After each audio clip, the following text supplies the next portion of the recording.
My name is Barry Hill and I work supporting mission in Leicester Diocese.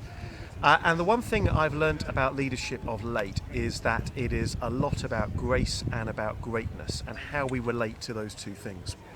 It's almost impossible, but I think it is impossible, to have too much of God's grace in our leadership.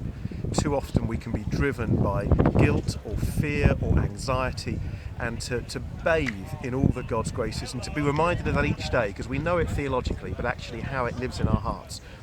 And for me that relates to greatness. The question of Luke 9:46, who is the greatest, this dispute that broke out amongst the disciples.